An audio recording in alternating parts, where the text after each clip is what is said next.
What's up, people? Here we are. This is episode 52. This episode is brought to you by Beach Volleyball National Events.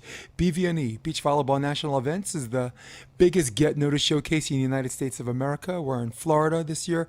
We're in Arizona. We're in Texas. And of course, we're going to wind up back in the South Bay. We have as many as 20 to 25 recruiters, college recruiters, looking for your kid to get noticed. Come see us. BVNE, Beach Volleyball National Events. Come play with us. It's also brought to you by NY Varsity Sports. That's me, the NYV. Watching me, watching you. Hey, he's back. Episode 52. Bryan McDermand. The episode starts right now.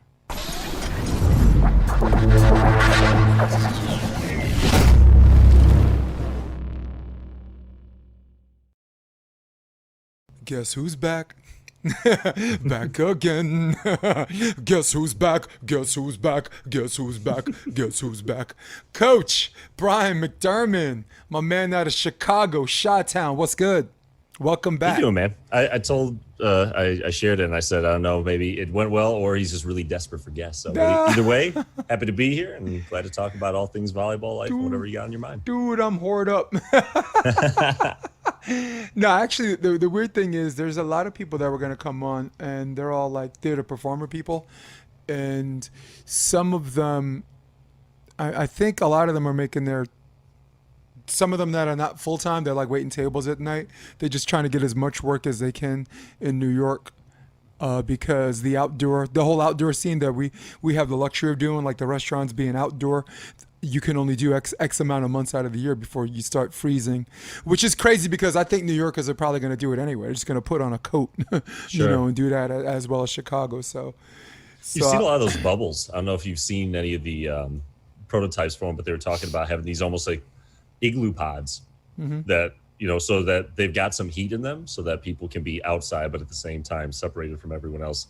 And I don't know the logistics of how cheap that's going to be or how easy it's going to be to set up, but we're going to see a lot of reform in a lot of different ways on how businesses do things. And you hope that some things we might look back and say, wow, like that was kind of a revolutionary thing for certain industries that made them run smoother even after the pandemic's over. So we'll see.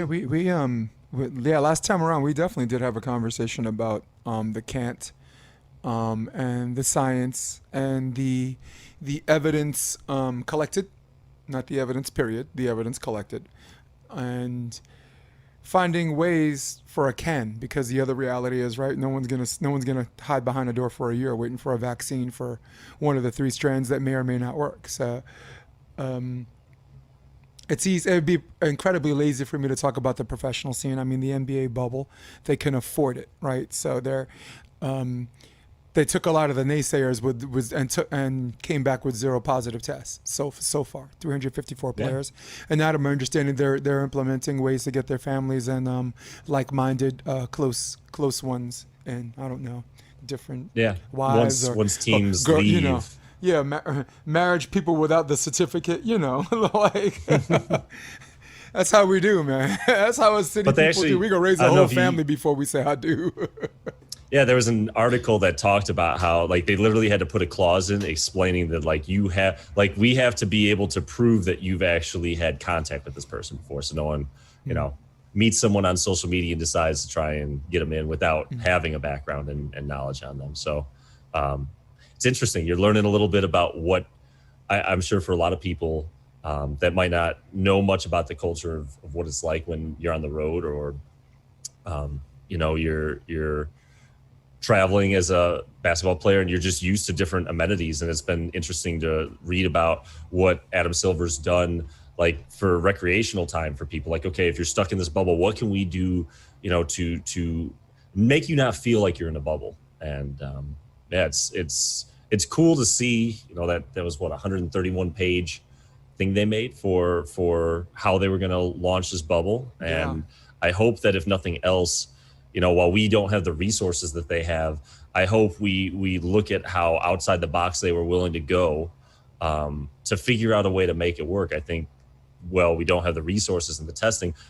It does show that as long as we don't get stuck in the norm of what we've done in the past, that there's ways to get players to be able to still play the sport, even if it's not what we've done in the past. Yeah, and I mean, look, the bubble was expensive, and the bubble is working, and it is a sport or an institution that has multiple players on the bench and on whatever on the court. But it also requires a level of responsibility of people not sneaking out of the bubble. And somehow, some way, I love how the AVP took that and translated that to volleyball because I know they don't have money to do a bubble, even though they can, if they get a site like they did before. Basically, I don't know if you know, it was a parking lot, right? Right. And they got a film permit. I didn't know that. To do volleyball. They applied for a film permit, and Huh. yeah. So basically, I don't know. I mean, maybe they're convincing the world these guys are a bunch of actors, and the net result, the score's already done. Score's already whatever. They're just performing it out. I guess. I mean, if you could do it for porn, you could do it for volleyball. Why not? They're actors. Okay. Sure. It's in the script, all right, for Phil and Nick to win the first two, and for Trevor and Try, and for Alex and April to do the clean sweep. But I think because of individual responsibility has helped them create their that kind of environment. I mean, me personally, if you're going to do that, I would take the parking lot. Just set up some tents, man. Set up some GP mediums, get some generators, and do like a 3-week training camp. People can breathe and live volleyball. And actually, the competition's better because now they ain't got nothing to do except train. They ain't got nothing to do except watch video on each other. And some of these matches, which I kind of lose my patience. I'm like, you've been playing this dude for 10 years, and you're doing a feeling out thing in game one. Now the matches are more interesting because you see a more tactical thing from play one, as opposed to, let me just see how my jumps are, let me get my rhythm, let me do this and see where it goes, Very much like football is tactical, and it's a copycat league. So had to plug in, quick plug, Donaldson, Jeff Conover, right? One of the hardest working men in America. We last time we talked, I think, did we talk a little bit about Alzina, or no, did Alzina come on afterwards? Yeah, absolutely. Did Jeff come on afterwards? He came on after. He was the next episode after ours. God, it was. So I think it was me, and then him, and then I think Jeff Samuels. Yeah, Jeff Samuels, my Jeffs. Jeff Samuels is not just a friend; he's a brother from another mother. He's we're tight like that. We used to compete. He was when he was in NVL, Michigan. Yeah. Well, 2011 to 2013 in the local Bradford stuff. He would come and play. He played with Todd Grwanski. He was on the come up at that point. I retired before he was going to even the score. I think I was 6-1 against him. And again, he was new. It's not a shit. His ceiling way higher than mine. It was really cool when the NVL, when I had my shoulder surgery and I came back and I was working the broadcast team for the NVL and then doing some of the qualifiers and watching him. And the big thing was he couldn't set the way that he set in 2016 when he first started out. So that was always, an advantage we were able to exploit on him. But you saw that the man could go over a open level block in the bounds deep corner. I mean, there's just not, he hit some swings that really a handful of people that I've seen capable of doing. So it's, he was actually training at our facility with Dillon Cox a little bit.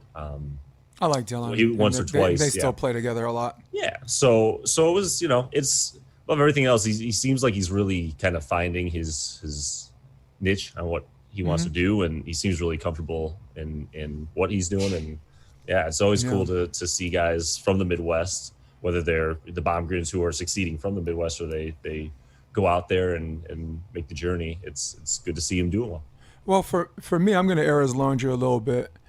Last year, he had a couple of nagging injuries in his back. He had spasms, and he had something that happens to a lot of volleyball players, some kind of activity between your thoracic and your lumbar. No, your lumbar and your sacrum, like your L5 and your S1 region. There's always that thing where you're cocking back so much, and sometimes you tend to compete harder, and then something happens, something fucked up happens with that. And somewhere at Huntington last year, he kind of had that, and I know that because I was under the umbrella. I was cornering for him and Dave Palm, and I went to New York with him and Vandermeer Dock. I was doing pull chart. Basically, I was their coach, but not really because personality-wise, That's a mess. But that's Sure. that's not what I'm talking about. What I'm talking about is him wanting to be able to do the things he does well. And if he can't do those things well, he loses good partner opportunities and it hurts his brand. So after New York, he just pulled out. He just pulled out the rest of the tour. And to his credit, I thought that was really good. Sometimes doing nothing and allowing yourself to heal just for your brand is helpful, especially to him. So that was him last year. But the year before that looked good. You know, FIVB, he was playing with Ian Satterfield a little bit. The year before that, played with Michael Brunstein. One of the best matches I've ever seen him play, which was actually in a loss. It was against Reed Prudy and Ricardo, which was 16-14 third set, just battling back and forth. And he prior to that, he had a really, what I would call an unnecessarily close match against the Partains. I thought, you know, I saw the video. Yeah, the Partains have arrived now. It's particularly Miles, but that was a match where, okay, they were new, and if you actually did your homework on them, you know, you would have cracked the code a long time ago. Wouldn't have come to that. So I'm a casting aspersion on my boy for that one, you know, because after that, Avery Drawson, Frischman, you know, they only needed to see them play at the tournament to just watch video and figure it out. So So they, well, you know, the truth is Jeff, for the early part of his career, like he was competing at a higher level than he probably was as a player because his athleticism was so elite. You know, his block and you know, even when he was on the come up and there were blatant holes to his game physically, like his partner, if he had a really good all around one, they can clean it up. And sometimes, I mean, you see with juniors, right? You get some kids that are bigger, faster, stronger than their peers at a young age. And the problem is when you're able to be successful, doing certain things the wrong way, you're not correcting them. And so for someone like Jeff, who, you know, again, he's put the time in, there's no denying it. But he got to California, I think, with a couple things that still needed to be figured out. So some of the stuff you're talking about with reading the other side and making those adjustments, he's still pretty new in that. I mean, you know, even a couple of years, you know, we're seeing it at the top level. You're playing guys that have been pros for 15, 20 years. So, you know, and I agree with you with anytime you got a back injury and your athleticism was the best part of your games, that's going to affect you. I think that's why him and Dillon pulled out of that March Ohio tournament, because they were one of the teams I was really interested to watch. And I think they won Virginia last year. Yeah, Virginia, no, they played great. And I watched that final. They looked really sharp. So I was excited to see, and I don't think they were really training a lot leading up to that tournament. So knowing that they were training locally, they were training out in the West, I was really excited to be able to watch what they were going to be able to do in Ohio. But he'd trained and I had reached out to him or Dillon, I forget which one. And I was like, hey, I saw your name isn't on there anymore. Everything good? And it was like, yeah, just his back was bothering him. So hopefully that's past him, and you know, we'll see. So always got to root from the guys from the Midwest. So no doubt, we'll see what happens. Drew Pitlick says Bryan McDermand, legend. Well, remember, so let's talk. I'm glad he's here. So Drew, good to see you, sir. 4 years ago today, he and I were supposed to be. We were excited to play the Virginia Beach NVL qualifier. We had done the Hermosa one, and he was from. So let's start at the beginning. 2013. Training at a facility in Aurora, and I show up early for my group. It's Joe Baker, Matt McCarthy, Dan Friend, and Drew's the only one there. And he goes, "Do you know what court you're on?" And I don't really think anything of it at the time. I'm like, well, I think, you know, usually we take this one. He's like, oh, well, this is the one we got. So it's kind of like a little flex at me. I was like, okay, like no big deal. So I'm just getting my stuff ready, and he's like, he's jump serving. And then he's like turning to look at me, and he's running and getting the ball. He's jump serving, he's turning. I'm like, and this guy's like 6'8", 250, 260. Yeah. He's just built like a tank. And I'm like, who is this guy? That's I've never Uncle seen Drew. him before, but he's huge. So he comes in with a couple A-level guys. Like he's new to beach volleyball. And then Baker and McCarthy and Friend, and we start training. And you could just see like the moment he watches us train, like he's just the guys are like having to tell him to keep playing because he's like turning and watching us. And that's really like we started our friendship there. So he worked his butt off. He ended up moving to California. I hadn't seen him for a couple of years, and then I was traveling with the NVL. I said, hey, I'm going to be there to work the event. Do you want to play the qualifier? And we ended up beating Sokol and Viverka, which is a pretty good team in Ohio, who had made the main draw in Cincinnati the tournament before. We ended up losing to Salvador and Van Zwieten in the second round in a pretty close game. But I was excited, like, hey, do you want to run this back at another? Would you want to travel and do another one? Because I felt like if we got another shot at it, we could build on what we had already done. I saw some things that we can kind of tweak. So we get to Virginia Beach, and the morning of, he calls me. He's like, hey, man, I got food poisoning. He had sushi on the pier the night before. And so you can see the live stream. I should post on the memories. And this guy was a warrior. So he's left side, I'm right side. And his body's just we can't play. Like, it's evident he can't move. We play against Vogel and Kidder, two decent players from North Carolina. So what we did was we put him on the right side and just right on the line. And then I moved to the middle of the court. We lost the first game 21-18. And basically if he gave me a really good pass and he got a good approach, I was teeing him up because he just had the size advantage. But I was going over on 2 bump setting. I was cutting corners. Like, we ended up taking the second game, I think 21-17. I feel bad because competitive guy, obviously. So game 3 happens, and he's given everything he's got. I mean, I've had food poisoning more times. I don't know why. I try not to eat crazy, but I've had food poisoning 5 or 6 times. Like, I can't imagine 90-degree heat with that sand. And that guy gutted out 2 games. He gave everything out. We're down 9-1 in the third. And I should have just looked at the ref and said call. He ended up, he collapsed right after the match. His body was seizing up. They took him there was ambulance on site. They did some tests, and they decided to take him to the hospital because they wanted to make sure that there was no issues with his kidneys. And we ended up, it was sad because I felt bad that, we jeopardized his health. But he ended up okay. And what was kind of nice was, every time we go to a tournament, we would play, but we didn't really, I was working a lot too, so we didn't have a lot of time. I got the clearance from the broadcast crew. They didn't need me. So I went to visit him at the hospital, and Drew and I just basically just talked life for 3 hours. Kind of just, shooting the breeze like you and I are doing. And it was really nice to get to know him a little bit better and, off the court. And, I hope down the road, while I don't compete anymore, but I hope at some point Drew and I can share the court again together. To end on a better note. Super nice guy, worked as hard as anyone, and I don't know, I've talked to him for a while, so I don't know what he's doing now. I know he's out in the West Coast, but yeah, he's out here. Super nice. I think I super see him. Nice guy. I'm pretty sure I see him more than you see him right now. I think his I think his game picked up a little bit because sometimes you get good coaching, whatever. I don't know if he was part of P1440. I don't know if he was part of the development program. Maybe he was, maybe he wasn't. And if he's listening right now, he could just type in and tell us. But I think it's important for someone like that to have direction that comes from minimal dimensions. We were just talking about Jeff Samuels, very, very similar. I think one of his weaknesses was he got so good so fast. You have so many people in your ear telling you this way, telling you that way. And I kind of put 2 and 2 together when I was working with him at Huntington. He was just like, too much information. I actually didn't say anything the whole damn day. I would just give him the pull chart, and then I would sit and chill with Dave Palm, because they were splitting block, and I was just like, hey, how you want to do this? Because we breezed through the qualifier, but we ran into Brandon Clemens and Dillon Merrick, who I just thought were the best versions of themselves. In fact, Dillon Merrick later played with Palm and beat they did really well. They beat too. Case Beer and Schalk on center court. So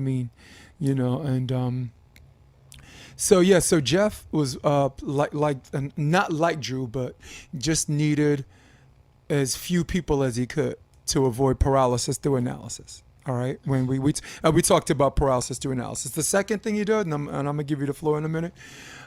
He was also coaching Endless Summer Beach Volleyball with us, and the group of coaches we have here. I'm the most experienced coach and the least experienced beach coach. Okay, Jaron Barreto, who was actually coaching Kelly Clays for a little bit. Filipino guy, long dreads. You'll see him at the event doing scoreboard and this and that, but turns out the guy's a real coach. Pompilio, who was Jose Loyola's coach when he played, and he's also one of the head ups at P1440 right now. Arturo, Who else? Oz Borges, this crazy Cubano who brings this old school Midwestern kind of like Ohio Valley to Ohio State style to whatever. And you probably seen him play college or whatever. I forgot what school he played for, but I know for Apple he was it. So you had this mixture of guys that once a week or once every 2 weeks after practice we all go to dinner on the pier, whatever. We go get a burger at Slater's, or we go to a $5 personal pizza at American Junkie, and of course, with all of us together, we're gonna shoot the shit about volleyball. Ooh, Rob McLean. Let's not forget about Rob McLean, this dude in his mid to upper 20s, who I've been working with personally, 4 days a week the last 3 weeks. His fucking it's mind blowing what he's able to take in, and moreover what he's able to convey to others. So that's the second thing that helped Jeff. Just having a regular conversation where people are not trying to teach him. We're just having conversations where we agree and we disagree. So take that, and the ever improvement of Dillon Cox. Not to mention his job allows him to just be accessible anywhere, anytime. I think he worked with an airline. You saw the update, the big news for him this week, right? No.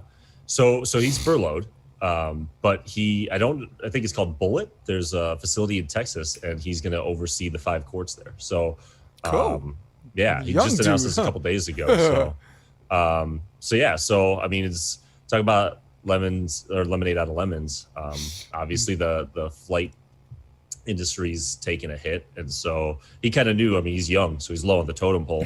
But if there's a time to do it with what his aspirations are, the fact that it looks like he's going to be in Texas and be able to, sustain himself with the sport, and hopefully that'll give him a little more consistency also on being able to train in one neutral location. I don't know the extent of it, and, is this a short-term thing, a long-term thing? But it's a pretty good consolation prize from I'm sure he's not too upset about that, given the fact that a lot of people get put in that position and don't have a clear plan B.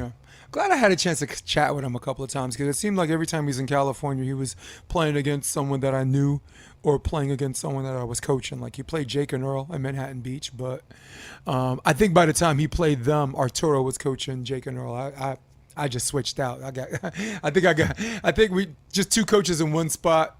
Whatever, but I had a friend, Turin Jeffries, had to play him the first round. He carried his partner second or third round on that one. So it's like everywhere I go, there he was, and he's a good kid, man. Him and Jeff stay with me here in Virginia Beach at the tournament. Tim Driscoll just said he had a blast. So, but you're right. If that is his aspiration, even if it's not his aspiration, whether it's just a pit stop where he's thinking this whole volleyball thing through, it's a good thing for him. It's productive. It's productive. It's a monetary opportunity, outside of the scope of just winning these tournaments here and there. And what the hell? Good for him, dude. So let's I'm very, very happy with what you've been doing in Chicago, my man. Yeah, it's been pretty good. Maybe it was a springboard from this podcast. Sometimes someone just has to turn on the TV and watch Channel 9 News, and and people come in, on-site reporter asks what you're doing. I watched it, and I said off camera, and I want to say it again, but you're just gonna have to hear it again because the audience didn't hear this. I really loved your professionalism, and I really loved that you allowed the players to be themselves, because the highlights you showed of the girls playing were live. That was not edited footage, to my understanding. That was just all live coverage, and I really loved the way that you promoted the sport of beach volleyball, where where respect is an essential. Respecting the sport is a must. Your assistant coaches, all you guys look like you're in great shape too. All you guys look like active players, for Christ's sake. I'm the out of shape one. The others are. Yeah. I mean, Jake and Enrique are coming along. They're going to be. You'll hear. It's crazy that we're all out of playing shape, but like if people look at us, they're like, he could still beat me. They're like, that guy. If I got a T-shirt on, I don't look any different. And then once I take the T-shirt off, they're like, "Ooh, that's softer." It's like, hey, don't worry about this. What you know about these man boobs? Squeeze the cleavage on the endless summer, and we're going straight porn, my man. Look at that. Now I do thousands of push-ups a week, so one way or another, I gotta keep. That's it's a maintenance nightmare because now that I'm doing them, I have to keep doing them. But I really talk to me a little bit about. I'm gonna go in interview mode, and then we get back into conversation mode. Talk to me a little bit about how you made this happen, as far as social distancing players, maybe doing minimal competitors and pods. You've been communicating consistently with the Department of Health as well as other venues to make this possible and plausible and even like hit like a national stage. So walk me through some of the things that you're doing to provide safety for your kids and also that gained the notice of other venues. So the number one thing that we're doing just to limit possible worst case scenario is we're just not having any random groups, right? So it's not just that we're having low player count.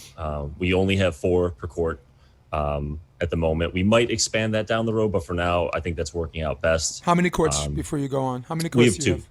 Okay. So, so the most we have, phase 3 when it hit for our state was 10 or less. So, you have the 2 coaches, you have the 8 players. It was perfect.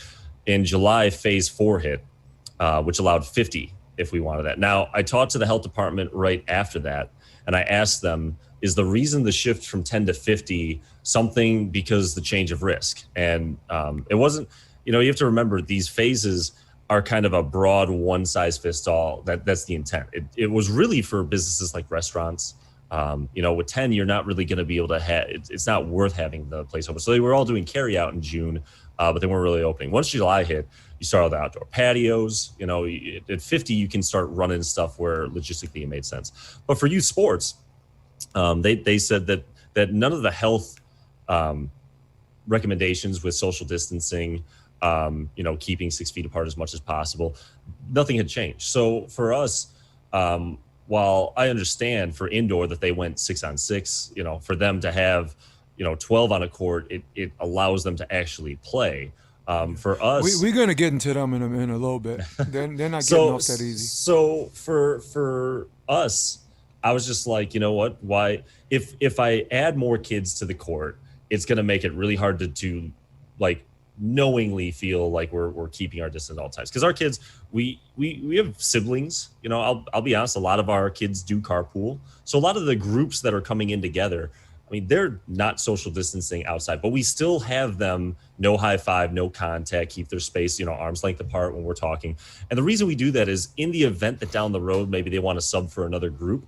We don't want to say no to that, but we also want to make sure that we've built up the habits so that it's not they're caught off guard when they don't high five and things like that.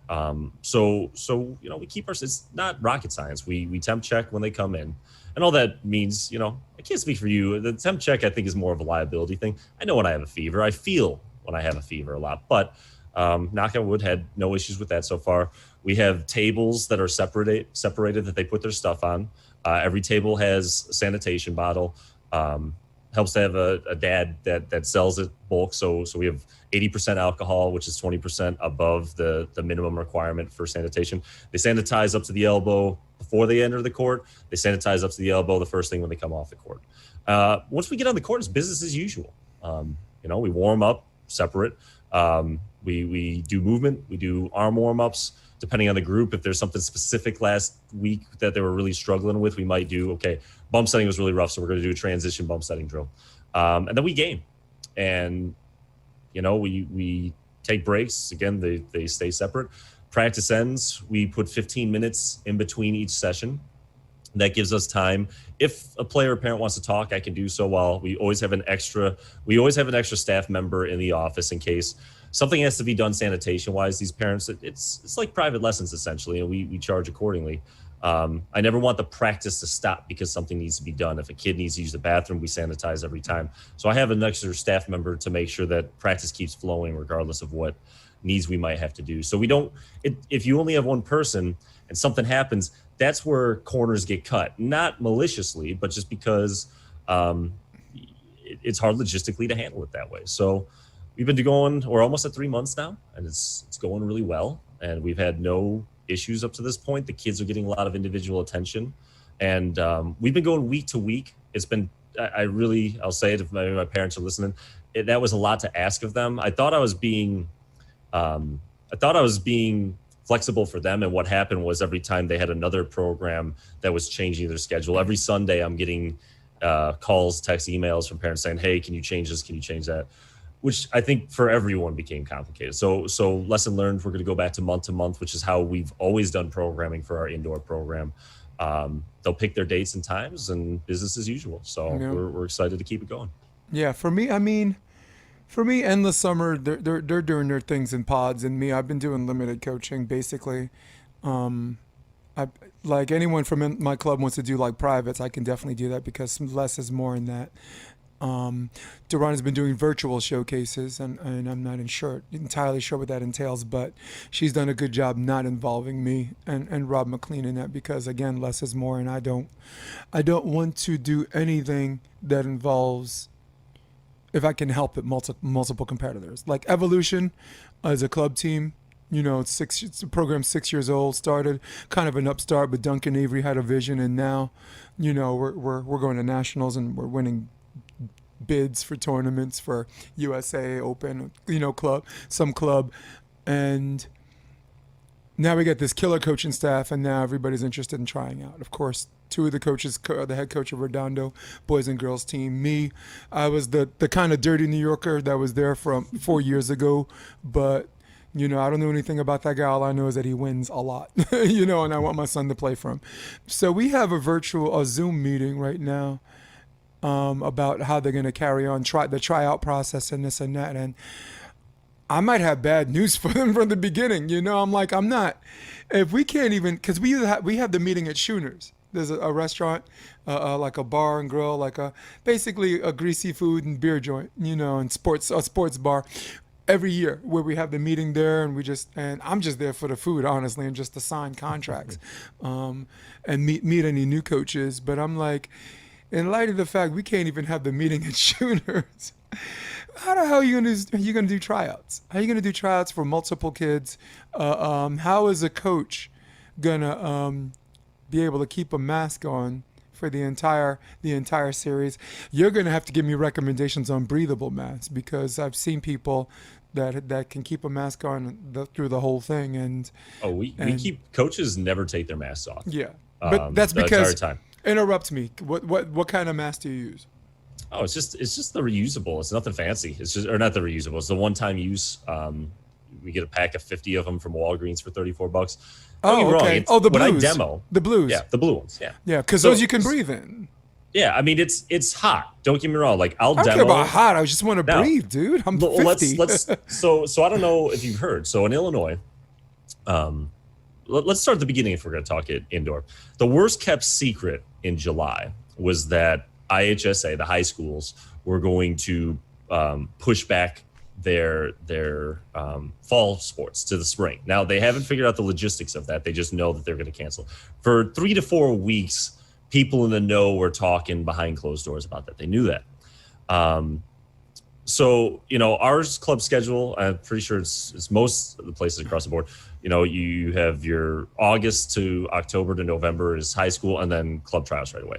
So the second worst kept secret was that the region and top clubs were, the purpose of high school canceling fall was to try and let's think cases were starting to go back up in Illinois. We were back to 2,000 cases a day. We had gotten it down to about a third or a fourth of that, and it was starting to rise.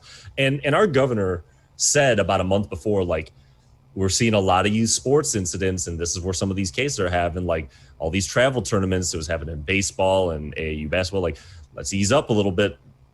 What caught everyone off guard was the day that IHSA did publicly announce that they were canceling fall. The state came out with a youth sports guide. Now, whether you agree with it or not remains to be seen. But every sport had okay, here's the sports that are level 1, level 2, level 3 in regard to risk. Volleyball was a medium risk sport, level 2. So they're talking about indoor or beach. They consider both the same in Illinois. Because remember, I'm one of 3 really beach exclusive clubs that exist in Chicago. So they the rule was that you were only able to do in-house scrimmaging. You couldn't do outside scrimmaging. And the region and the clubs, you could tell from the people I talked to, they were stomach punched by this because they were planning, okay, we're going to lose these kids in the spring that we normally get, but we can, like, tryouts were going to be, there's still going to be next week. September is the beginning for club where they're allowed to. They were going to run a power league. And all of a sudden that business model doesn't work. So I'm going to preface this. I don't hunt for information on indoor stuff. It's not relevant to me, but I coach kids and deal with parents that are doing both. So the challenge that a lot of my parents are coming to me with is clubs are demanding your deposit. They're not making you even try. If you were in good standing with us and you played for us last year, we're not going to make you try out.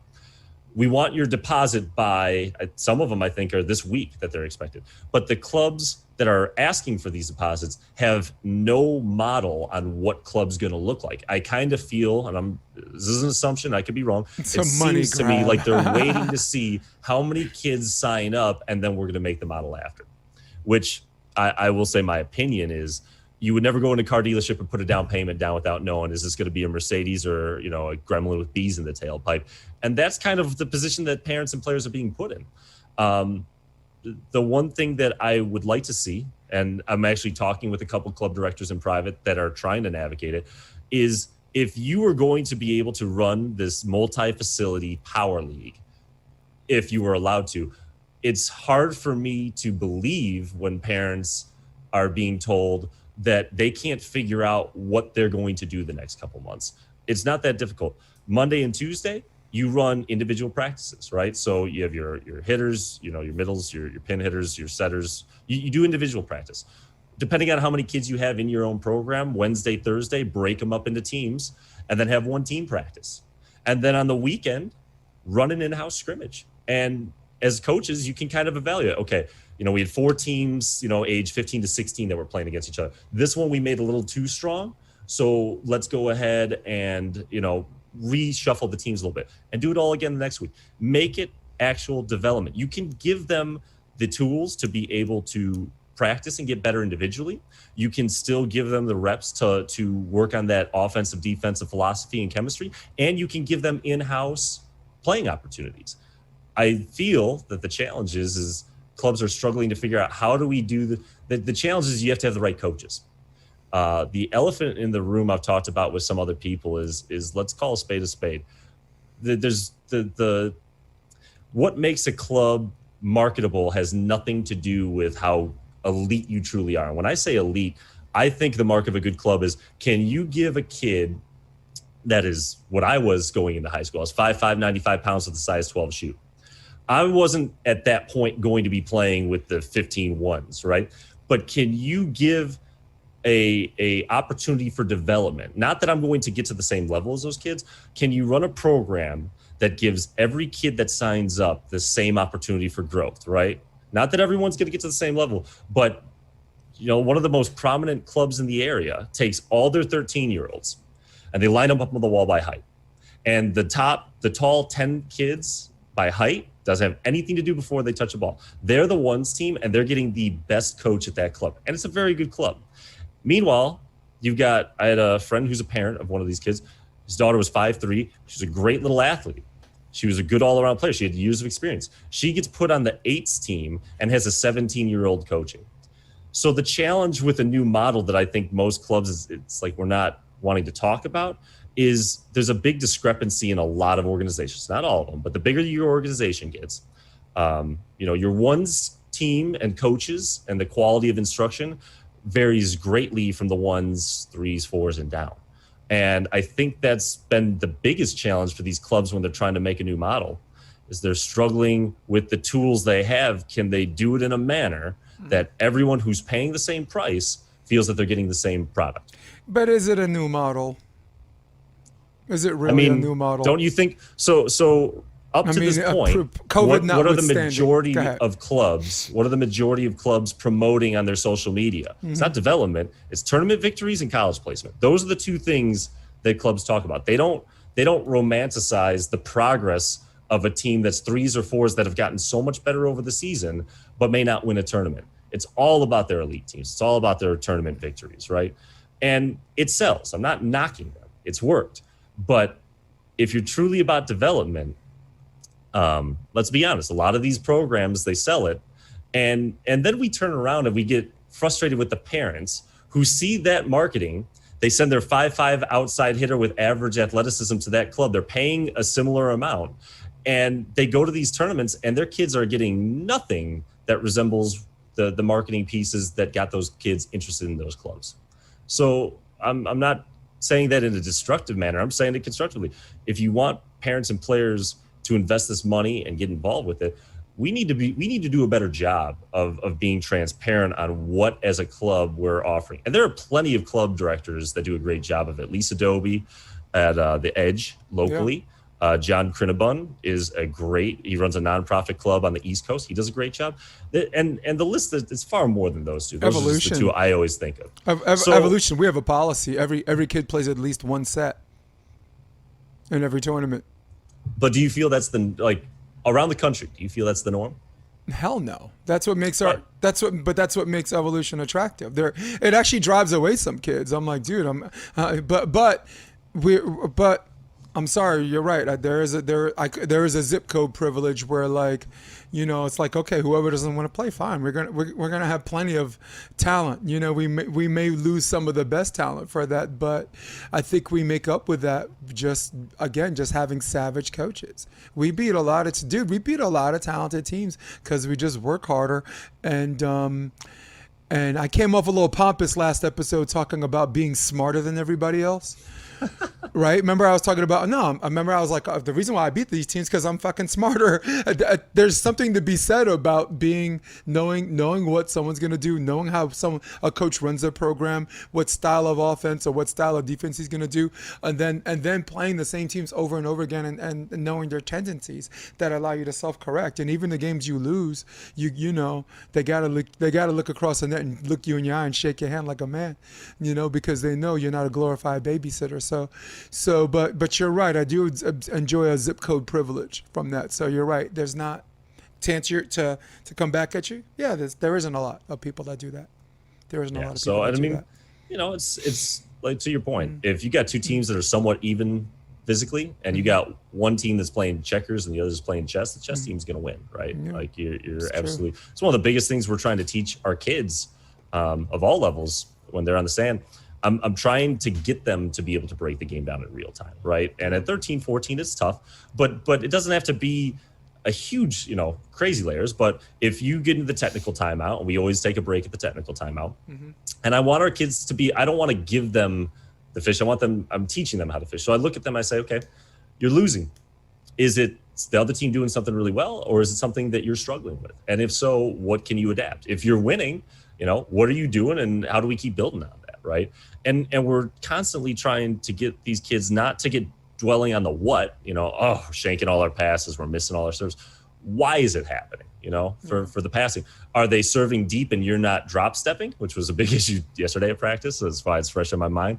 You know, are you not staying low, especially for the short ones? Are you starting to tilt with your upper body instead of getting your legs low so you can get the lift? The thing I love about our sport, man, it's fun geometry. If you miss a ball, you know, while it looks awful sometimes, you shank it off your arm, you miss by this much, and that ball goes 20 feet off the court. And for some of these kids, it takes them a while to understand, like, don't get caught up in how bad that looked. There's always a reason. You tried to hit the ball at point A, and you contested at point B. So what do you have to do next time to get that A spot that you're looking for? Yeah. So we're really trying to teach these kids to be really objective on when things aren't going the right way. I tell them at the end of the day, you know, I don't know if you saw, Kent Steffes posted yesterday, and he and I were kind of going back and forth. It was an interesting conversation about, you know, winning. And I've got this rule of 500 that I talk about. At the end of the day, you could take your best teams and put them in a tournament against each other. And no matter how hard they play, no matter what they know, no matter if they all do the right things, someone's got to lose every single point, every single set, every single match. And so I don't look at my players and judge them. I'm a John Wooden guy. I don't judge them by their wins and losses. I have teams that lose matches, and I know what they're capable of, and I know what the other team's doing. Sometimes you just get beat. And then I have times where I've got kids that, have physical gifts, and maybe they play a team that isn't as talented, and they win on paper, but I know that team didn't give their absolute best effort. I know they were sloppy in areas that they could have done better at. Yeah. So we're always trying to get everyone to focus on, can you be the best you can be? And know that some days your best isn't your best. And it has nothing, you might have had a rough night of sleep. You might not have, your schedule, you chose to or didn't have the opportunity to eat the way you normally do. Some days you're just a little off physically. We all have them. And so that's why we're a process over results program, and really focus on the kids, just focus on what you can do. And if you lose, but hey, we did A and they took that away, so we tried B, it worked for a little bit, then they adapted, we tried. Like if you at the end of the match say, we tried all these different things and we just got beat, you can keep your head up high. Versus, sometimes kid makes a mistake, and then it's a Doc Rivers quote I love: don't let a bad play turn into a bad game. And sometimes we shank a pass and we hold on to that. Some plays can last 4 points, dude. Yeah, you got the only point that matters every time. When I coached indoor, every time out ended the same. So what's the only point that matters? The next one. That's right. Let's go. Yeah.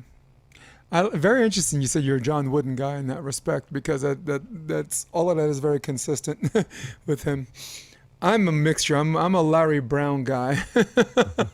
I'm a Brooklyn guy. He's a grinder, though. And I'll tell you what I really respect. And I'm a mayor. Most recently, just through Beach, because he's just so much sharper than almost every coach I've talked to, except for John Mayer.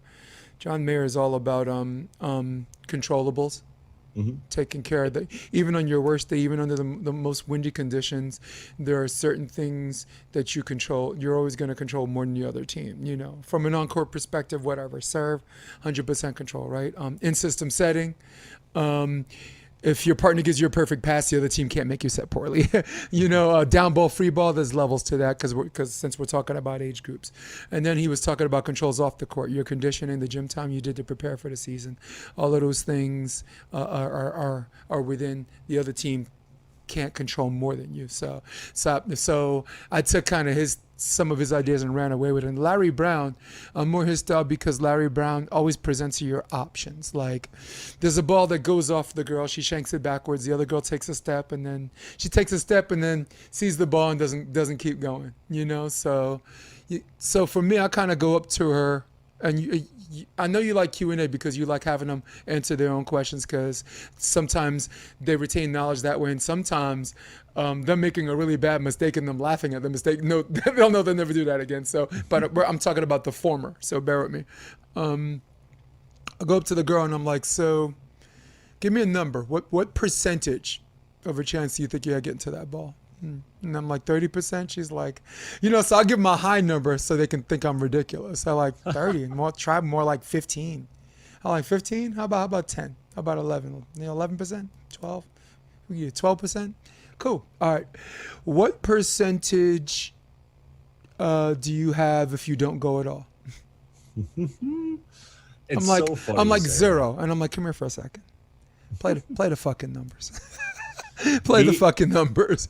So something that happens sometimes with their younger kids, on that note, and it happened yesterday, like identical situation.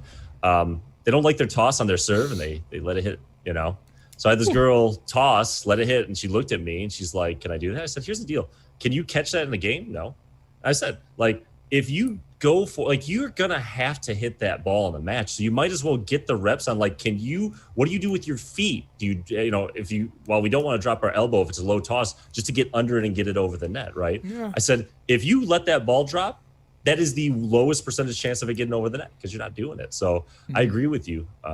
Yeah, I like that. What are the percentage chances you miss with a bad toss? But what's the percentage if you just catch it? It's a Wayne Gretzky.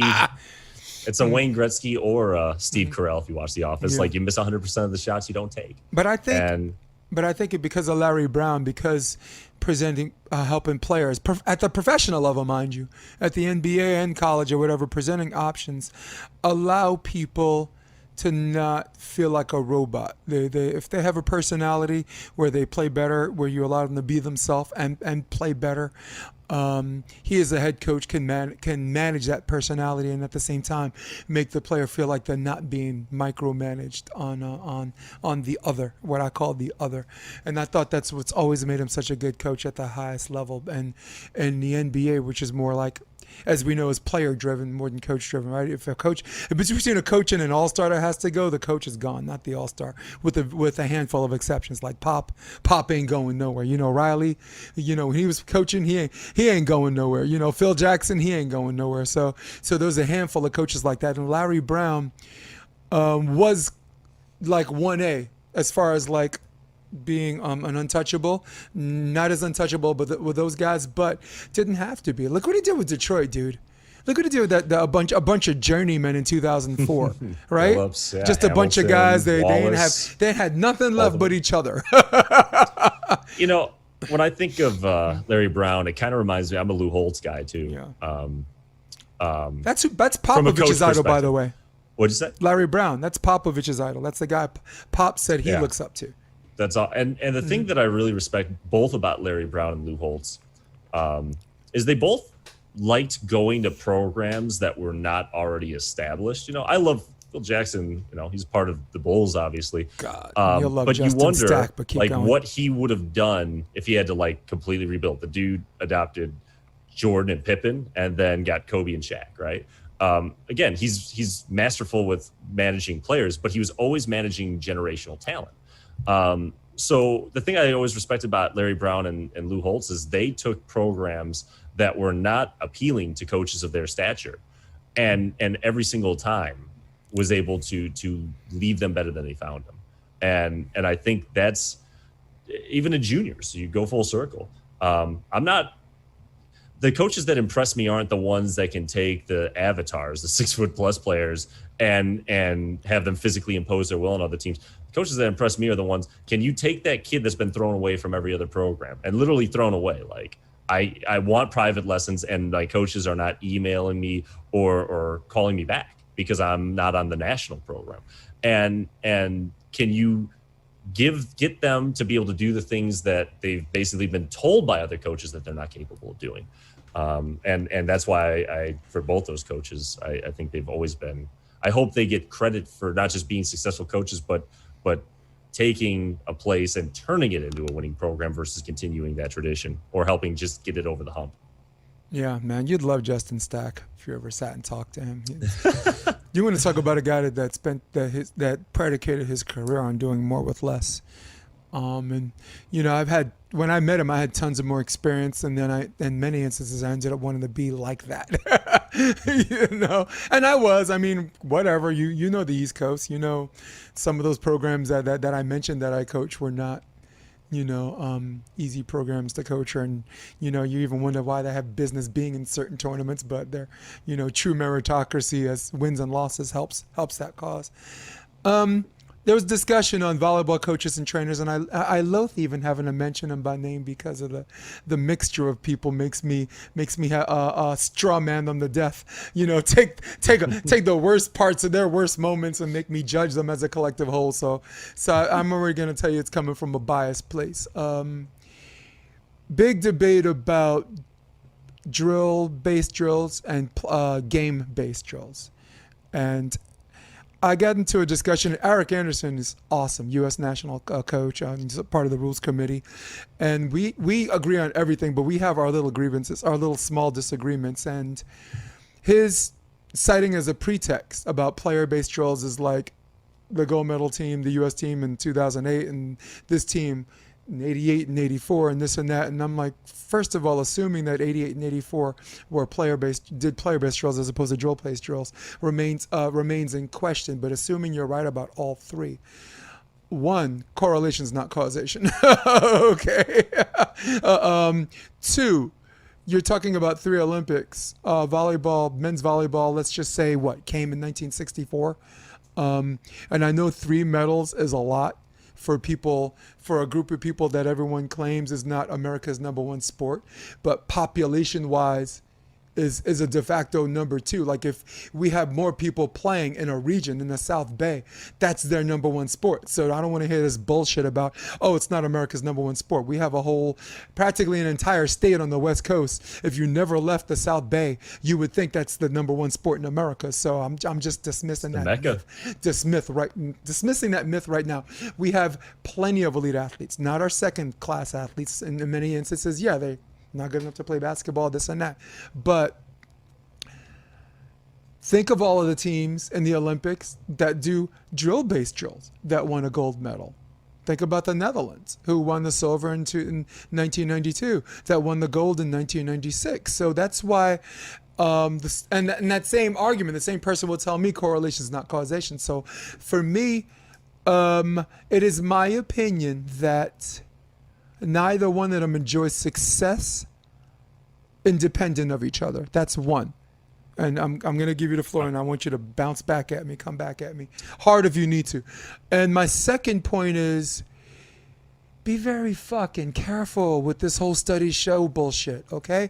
Be very, very careful with using the term scientific fact. Because scientific facts are not facts. Scientific facts are based on tons and tons of research, which become accepted as fact because the research is exhausted, it's peer reviewed, and then becomes later accepted as fact. And then maybe 20 years down the line, shit, I guess we were wrong. Coffee is good for you, and this and that. So I'm telling people, one, science basically is understanding the science is pure.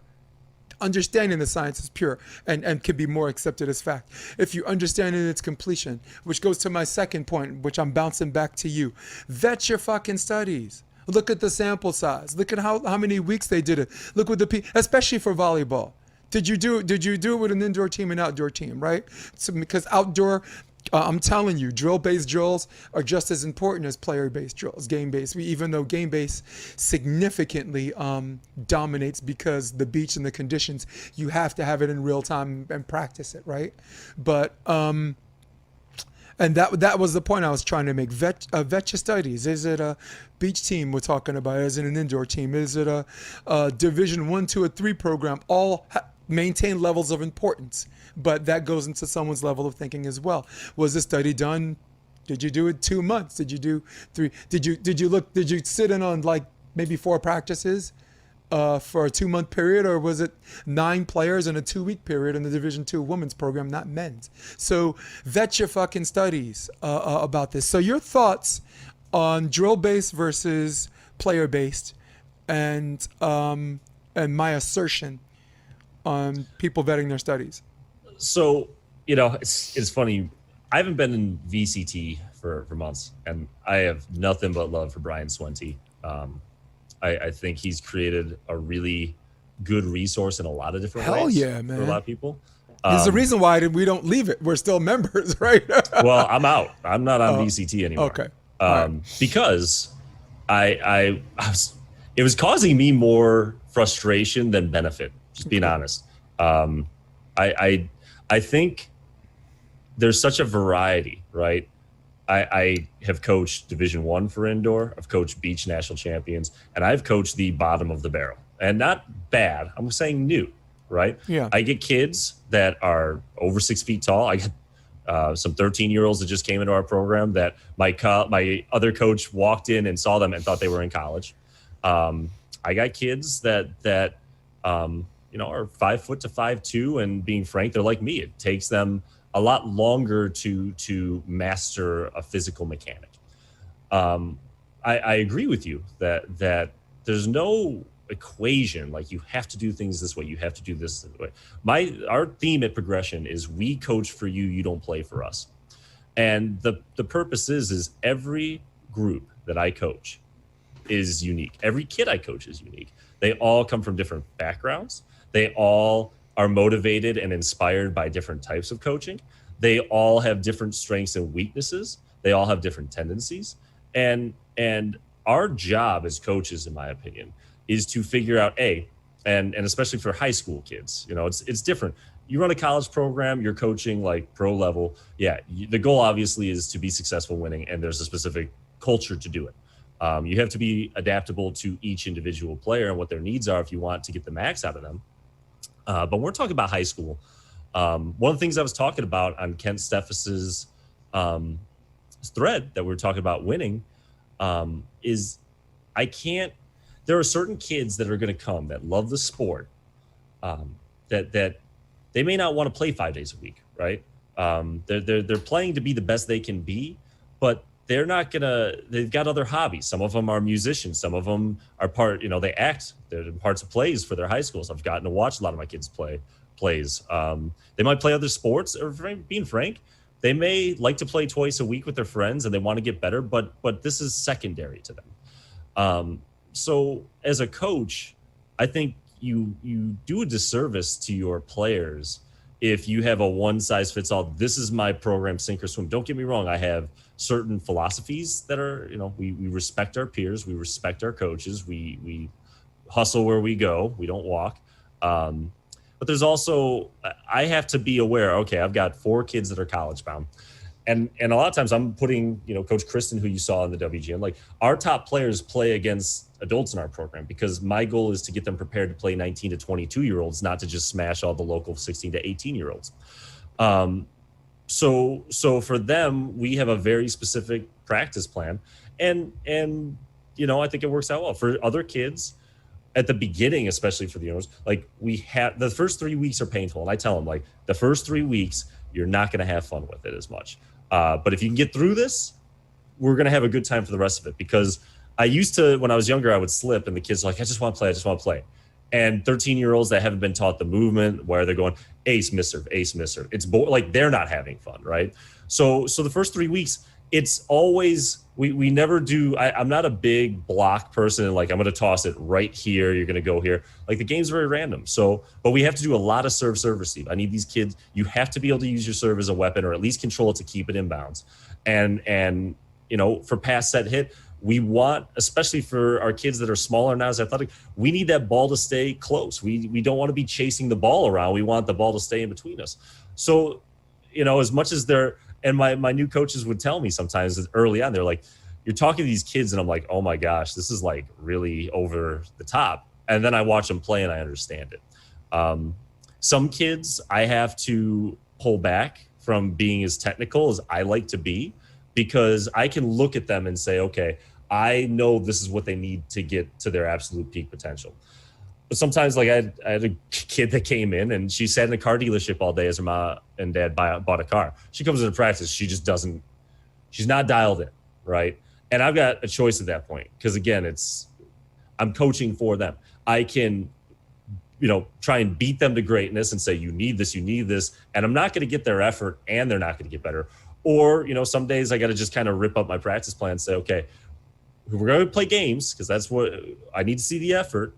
And if there's something if we're struggling with a skill set, I want to be able to go back to it for 5-10 minutes. We'll work on it and then we'll go back to games. I've become a little more flexible as I've gotten older, coaching the kids in front of me versus saying, like, this is how we have to do things. And I personally feel that that's why within a month, every single kid that joins our program, our weakest players, can at least compete. I'm not going to tell you they're going to win every match or we're going to win all these tournaments. What I'll tell you is we put our kids in a position. We cater our practice plans to what they need, so that a month in, whether they can do it or not, they may need the repetition, but they can look at you and you can ask them questions about offense, defense, spacing, communication, and they have those tools. Yeah, man, that's important.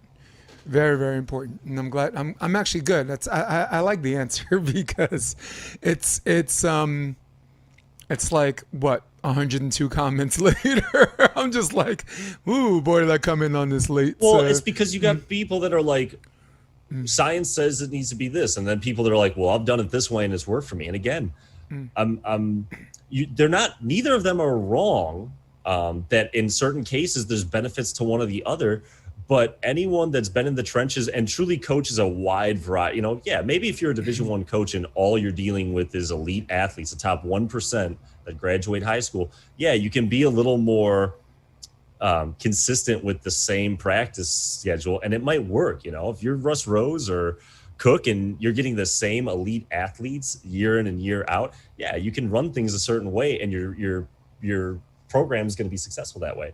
But I think the reason that I get frustrated on VCT when those conversations happen is 99% of the coaches on that forum are not coaching the super elite. They are coaching the biggest disparity in like your haves and your have-nots.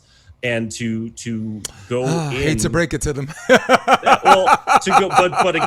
but they're looking at those comments and they're making an absolute opinion, and I just got tired of being the bad guy for commenting and being like, and I would always just play devil's advocate. Well, what about this? What about that? Like, I want our coach, like if I was to do coaches clinics, the first thing I tell them is like, you have to be aware of what your kids are and what they need, right? Where is their basement and how do we raise that? That's always my goal.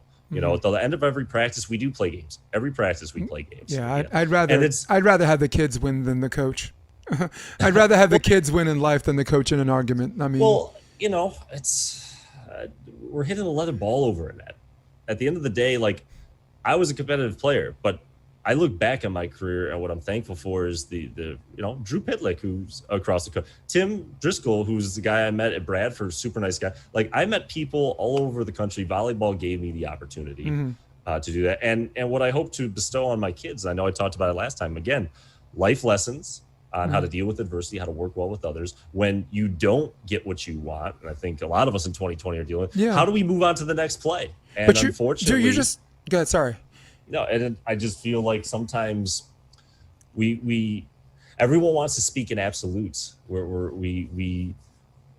like your take on it because it's not one or the other. It's again, there are teams where I'm like, okay, I had one group of 13-year-olds that by the second practice, the ones that you saw on the WGN, by the second practice, they were pole D'ing and understanding it, right?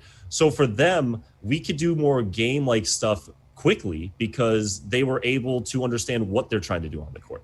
I got other kids that might need 2 or 3 weeks. I've got, a couple groups where I've got some kids that have never played any volleyball before. So we're teaching like basic passing, and we've got deep sand. I got to teach them how to serve and pass overhand, serve overhand and then pass that ball.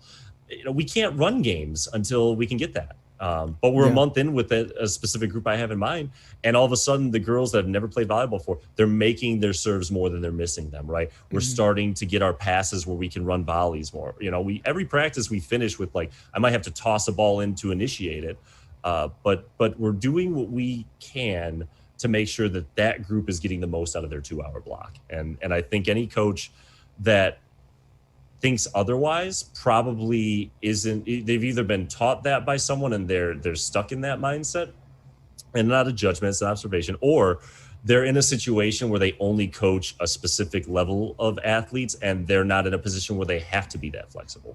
Yeah. Well, look, for me, it's very, very important for coaches to understand, depending on what level you are. And I talked to Dane about this, and Dane joked with me about it, but I kind of brought it back at him.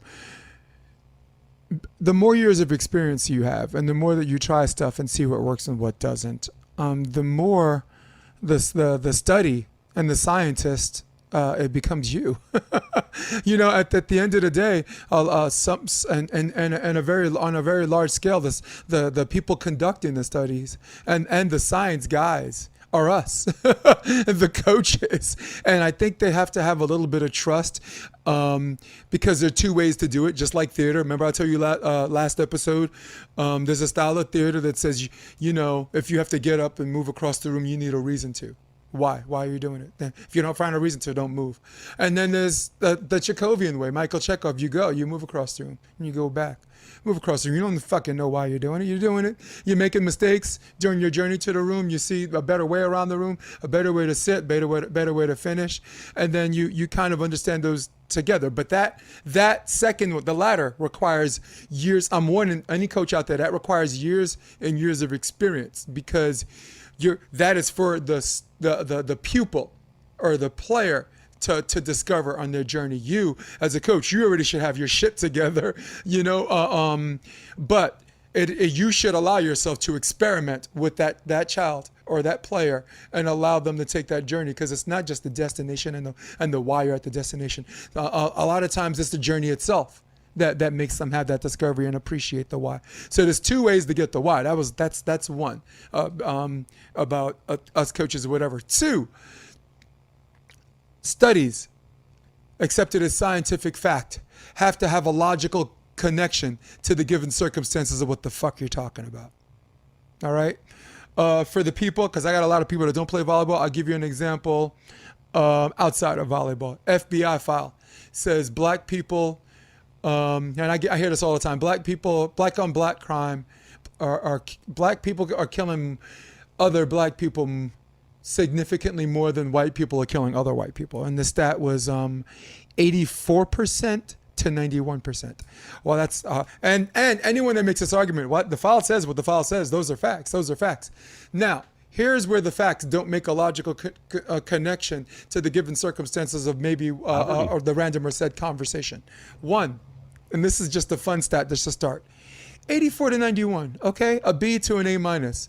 Wow, I mean, that doesn't mean shit to me because both numbers are so high. That's like saying you'd rather get hit by a bus than a Mack truck. Give me a fucking break, okay? Well, we kill ourselves 84% of the chance, but 91, oh, you're worse than us. Just shut up. That's an A minus and a B, okay? I'd rather get hit by a bus because there's people on the bus that care about me than a Mack truck. You're worse than me because you got hit by the Mack truck. Shut your fucking mouth, all right? The second thing is lurking variable. Again, that's not logically connected. In these highly concentrated areas, where people are poor.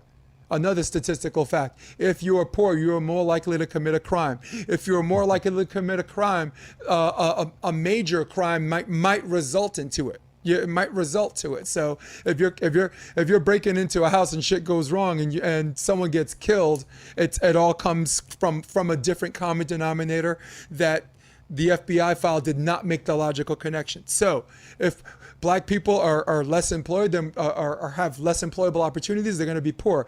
And if you take a poor bunch of people and you consolidate them to an area like the projects or like this and that, higher criminal activity, which might lead to a high crime, it results into that. So that's the lurking variable that accounts for those 7 points alone. If not, I dare even say 15 if I go back to my lab and study. The third thing, we're talking about the original thing was racial profiling. If 91% of the black people doing black on black crimes, how many of them do you think, in your honest opinion, in your heart of hearts, are targeting other black people because they're black? They're not racial man. But you know what I'm saying? They're not racial. No, but I'm talking about someone introducing a stat, accepting it as a common denominator as fact, and using that to as an illogical connection to things that make up the collective whole of the big scheme of things. I mean, and now we go back to volleyball if you want. I don't want to piss people off. He's a libtard or whatever. Well, you started with volleyball. You went to that. So let me stay on that, and then we'll go back to volleyball. Do it. So I think about clubs, and the paradox for indoor club is the more successful you are, the more people you're going to get, right? The more people you get, the harder it is to do the things that allow you to be successful, right? So what I mean by that is okay, I work for a club that had 8 to 10 teams, and we had really good coaches, and then we had really good success, and all of a sudden we got enough kids for 30 teams. And now you need 20 more coaches, right? The bigger you get, the more coaches you have. And I'm sorry, no matter how much you trade in-house, at some point, you're going to hit a point where your disparity in coaches is going to increase, right? And going to anything on the macro level, like what you were just talking about, to make these broad statistics on a 350 million person society with a lot of different classes, a lot of different, there's a lot of different cultures in one country. I think in 2020, we're very quick to use statistics like you're talking about and act like we can take that information and make a broad assumption on it. And the sad thing is with the internet in 2020, that the resource of volleyball coaches and trainers to be able to have that many coaches from all over the world and talk about these things, and not in right or wrong, but just say, what have we done and what type of perspectives we've had and what success and failure and all that. Like, what a great place to have a think tank. And sometimes both in volleyball and outside of volleyball, it's just very easy to play to our biases or what has worked for us independently, and then put our blinders on and say it's the right way or the wrong way.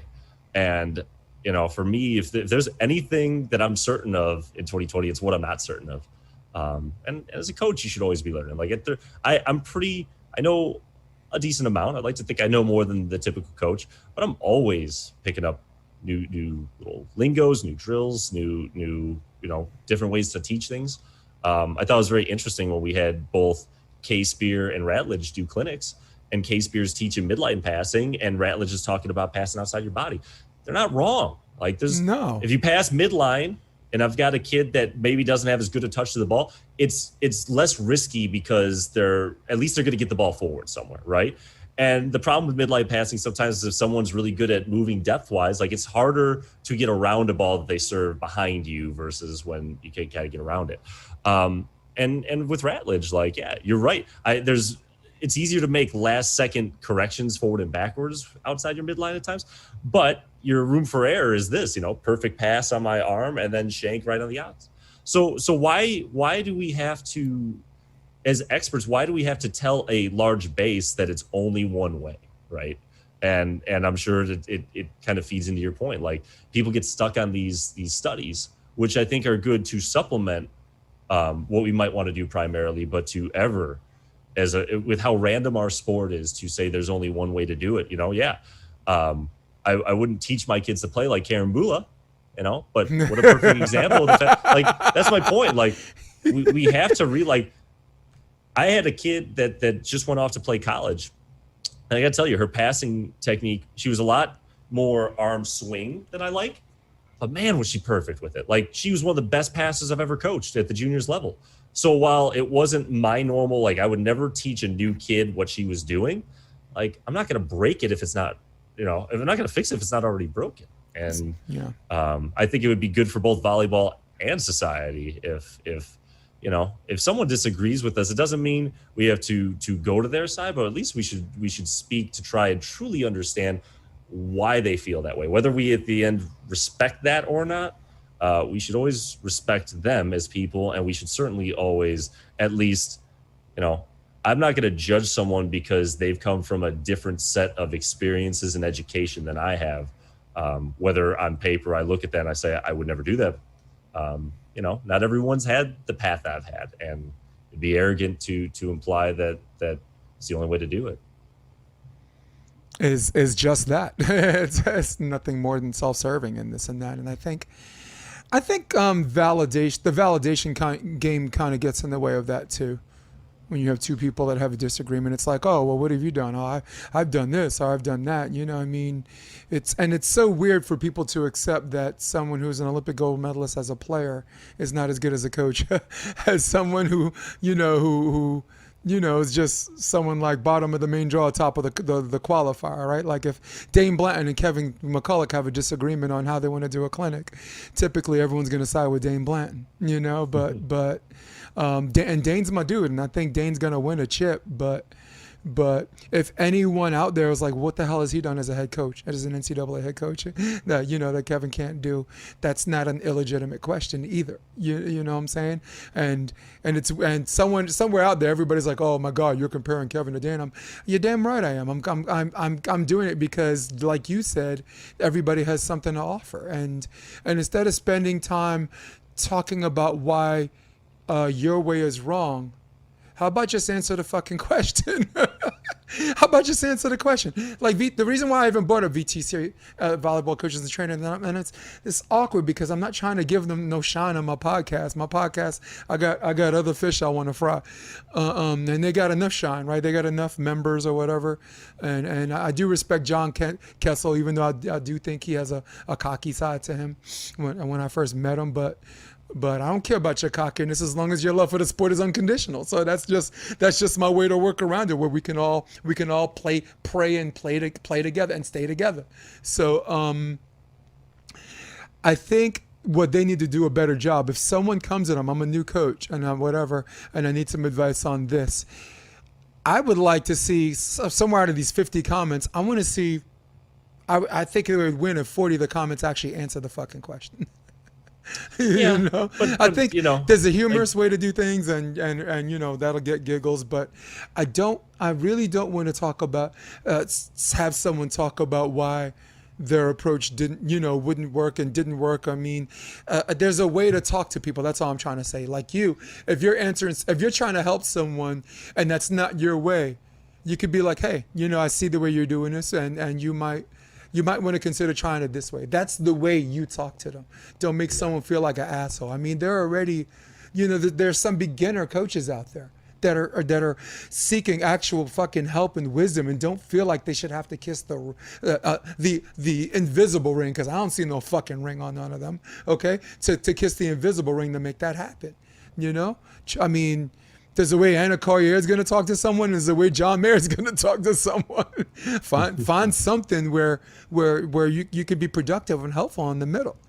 Some of these personalities. I mean, I don't. Their arrogance rubs me the wrong way. It just really rubs me the wrong way.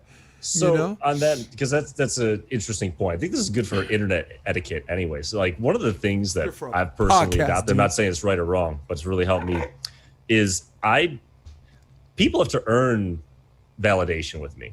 All right. And what I mean by that is with the internet, like there's 20,000 coaches on there, right? It takes absolutely nothing other than saying you're a coach to be part of that group. So there could be someone on there that has absolutely no experience, or maybe they're brand new, their parent that's coaching their kid's sixth grade, right? And they've got the exact same platform you and I do to bring up whatever their opinion is, right? And I think we see this on the internet for a lot of things right now. It's important to instead of just looking at what someone types, take a step back. And a lot of times they'll say, all right, who is this person? And, again, if it's not that I don't respect them, but like, I don't have to, if someone says something and I don't agree with it, and they're someone that I literally have never heard of, I can't even find them on Google. Like, I don't have to invest my own energy to counter that. Right. And the truth is no matter what I do to counter it, the people that want to believe what they say, they're going to play to their biases no matter what I put in front of them. So that was kind of one of the reasons I was comfortable walking away from VCT. And don't get me wrong, there are moments where I'd love to get back into the fray. There were a lot of good conversations in there, but when it became a lot of people complaining about parents complaining, it became a vent session for a lot of people instead of like, how are we going to get better as a collective whole?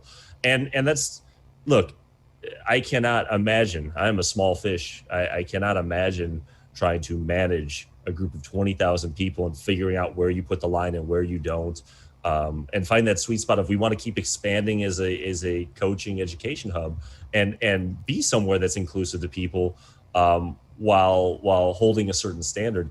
They don't have an easy job, and especially with just general internet etiquette right now. Mm-hmm. All I can tell you is if you're in my boat where some of the stuff you see and you're like, oh my gosh, how could you say that? Like, take a step back and try and answer that question. Like, all right, why did someone does this person have any background that would lead them to have a different perspective on it? And it's like, all right, I don't know. I can't find anything on these people, but they seem really angry. It's not worth my time, and I'm not going to do them any benefit by trying to take that argument on. So I've tried really hard. I'm sure you can find people that I wasn't their cup of tea, because when I was younger, I was trying to like force my opinion on people if I felt it should be a certain way. And what I've found is I'm done trying to convince people of a different perspective if they're not really looking for it. I'm looking for people that we run a very unique, I don't think there's a business model for youth sports like ours at the moment. I'm not saying that we're better. I'm just saying we're unique. And I'm looking for parents and players and other coaches in my area, and frankly, in other areas that might want to mimic what we do. I'm looking for people that are excited and aligned philosophically with us. And I'm going to invest my energy in helping grow that. And wherever that takes me, that's what I'm going to do. And I got to tell you, as much as, again, there are times I miss it, I haven't even considered going back just because I want to invest my time and energy in places that are going to be beneficial and not just make me feel like after an hour I was just talking to a wall. Yeah, cool. I'll come back at I've got about 10 minutes, I'm by the way. gonna come back at Dane Blanton and say, as a coach, I love and respect the guy because I got to talk to him personally just through the years and this and that. Eventually, he's gonna, I knew he'd pick up the phone and say, yes, come on the podcast and this and that. So, I'm eternally. He was on before, right? Yeah, he was on. I think he was on before G.G. Lucas, the surfer, and then I had my guy Burn Norman, the musician, my crazy friend. Listen, every Joe Rogan got to have an Alex Jones, man. So I'll give you Burn. I'll give you Burn Norman. That's funny. Not as extreme. No, but mad respect to Dane because I really like his ideas, and I really like Kevin McCulloch's ideas, and I only use the two of them because talking to them, some of their ideas are different, but both of them work. Kevin was instrumental in introducing me to a lot of people when I moved out here. Got to chill with his Manhattan Sixes team that had Stafford Slick, Alejandro Parra, Paul Areza, Derek Olson, Matt Olson. So, that was cool. And Dane, when I was in New York, was always accommodating as far as like giving me and Patrick Dietz, like just the time to conversate and this and that. And just two very classy, it's so weird calling them classy human beings, and like their personalities are infinitely different because we always think of a classy human being that acts one way, that treats everybody the same. Guess what? They both do. So there's a fundamental thing that makes me classify them as classy human beings, even though their personalities are just, Kevin McCulloch is a ham. He is a ham. You would love him. In fact, I'm trying to get his wife on the show again. She's the head coach at UC Davis, and I guess he's her assistant. He left Viper to be her assistant, and they moved in. Nice. Just trying to make good things happen out there, just like you are, man. And man, I just keep continuing to make those things happen, Brian. Just keep absolutely. We're one day keep at a doing time. what you're So doing. far, so good. Did you ever go on Coach Your Brains Out yet? No, I haven't. All right. Let me. I'm a small fish, man. I'd love to talk to John and Billy. I don't know if he's still Billy, and I'm Drew and I when I went out to Hermosa in 2016. Billy Allen was the guy I watched. He's. I think sometimes if you don't win a lot, people don't always recognize you. And at the height and size he was, I always watched him because as I was on the come up, I always felt like his game was comparable. And on my birthday, I was out in Hermosa and I was training with Drew and a couple other guys. And Billy and Stafford and their coach are on the court next to us. And I'm sitting here like, that's what I love about our sport, man, is like you could look up to some of your role models and have that type of access. And after our practice, they're like, hey, we're looking to get some side out. Would you and your tall guy there want to get some reps? So I got a picture with them. I talked to him a little bit. And after I rode and I told Billy, like, you were the guy I looked up to. He's like, you could set the bar a little higher. And I'm like, bull. Like, no, I disagree with that. Like you similar body type, but like the dude does well. Like he's been so consistent at that main draw. It's not easy to stay in the main draw, especially with all the players coming up. And him and Slick having to get back in, because the qualifier was so stacked. How awesome was that? Olympic, you got gold medalist in the qualifier. Oh, it was so. The cool thing about the qualifier, and not that you don't get pretty good with the double Olymp, but college football, one of the things that makes it so popular is every game matters. Like there are ramifications if you lose any single. And that was one of the things that was super cool about the qualifier for the AVP is like every match had that win or go home. And it's high level competition. I mean, it was exciting. And I'd love to see a time coming where being paid to show does extend to actually real qualifiers. I would love for them to be some kind of cheddar cheese for second and third round, just to so there can be a return investment on some of these people who decide not to quit the sport so easily.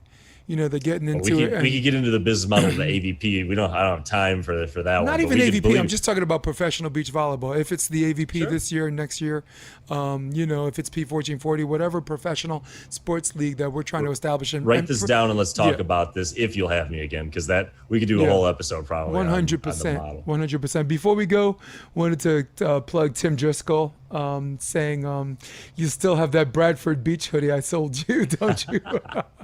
I got some Bradford Beach gear. It's binned right now. I'm trying to rep my own brand a little bit, but I definitely have Brad. I mean, when there was a tournament in Chicago, which is about 25-minute drive for me, and there was a tournament at Bradford Beach, which is about an hour 20.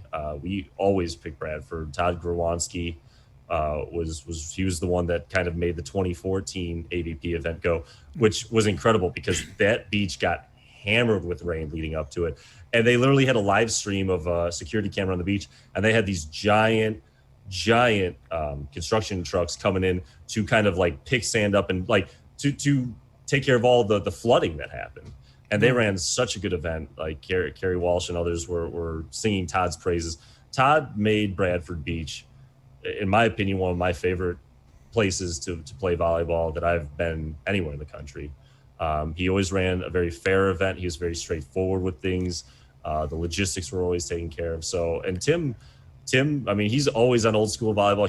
I didn't realize when I would see Tim in person how much he followed the sport and how much he knew. Driscoll's the man, dude. Tim Driscoll always. I think the mark of a good human being is do you leave people better than you find them. And Tim, we never had crazy deep conversation, but anytime we ran into each other, it was an amicable conversation. And hope he's doing well on the East Coast, and maybe down the road we'll cross paths and swap some old war stories. No doubt. And also John Anthony posted, said really interesting conversation. Really interesting conversation on where the line should be for growth in the club game. So many parallels in the business. So many parallels in the business world of companies that grew too quickly and then couldn't manage themselves properly, that lost to their culture and identity. Appreciate the conversation, guys. You should talk to John. He's that guy I was talking about on the East Coast. He does a nonprofit club on the East Coast, and his wife is very successful coach as well. I think he's in the Maryland. Correct me if I'm wrong, Corinne. He's come to visit me. I haven't gotten out there. We actually, my college roommate and teammate, we have a Facebook group and or chat, and he's in on it. That's how I met him. And then he came. He's from the Chicagoland area originally, so he visited and came out to the facility. We went and grabbed a drink and just talked shop. So he's, I know a lot about the juniors beach. I think Crinabun has a lot of things that would be really good to talk about in regards to indoor club. I think especially with everything you were talking about, what you're doing with Evolution, you could probably have an interesting back and forth. Man, I'm not coaching indoor. I mean, if everything stays the same between now and this meeting, I might have to give them the bad news. I mean, but I'm not going to be a Debbie Downer because the beginning of this podcast, I just talked about how other sports found a way to make this work and this and that. And they're going to, I mean, right now they're going to have to change my mind, but my mind is at least open to be changed. So I'm not going to jump to conclusions right now. I'm a prisoner of the moment. To be continued. Just about, look, okay, fine. They don't do a coin toss, which is ridiculous because the coin belongs to one person, right? Sooner or later when you switch sides, right, you got to use the benches that the other team's using. So, I mean, it's not like basketball where you're using the same bench, or even football using the same bleachers, and mixed martial arts where the corner guy is the same corner. So, I mean, that's something else that I think desperately needs to be addressed if you're truly into the finding ways of social distance. Maybe you just have two sets of benches and diagonal switch or something, right? I mean, that's something else that comes into play. I Baltimore, think, D.C. area. That's what he said, John Anthony. Yeah, it's in my opinion, it's probably a good way to. We need to reverse engineer. That's the way I kind of look at it, right? What are the requirements? Okay, spacing, right? What is our square footage at a respective event? What is your seating? Is it bleachers? Is it chairs? Maybe we could switch sides and have people have a specific chair, things like that. I'm not saying that's the case, but I think it's always better. Just what's worked for me personally. I'm not saying it has to be that way, but I've always been good. Give me the parameters. Give me the square. Even with our facility, what was my square footage? so I can kind of figure out how big do I want my sandbox? How much room did I need for seating? How many seats could I fit?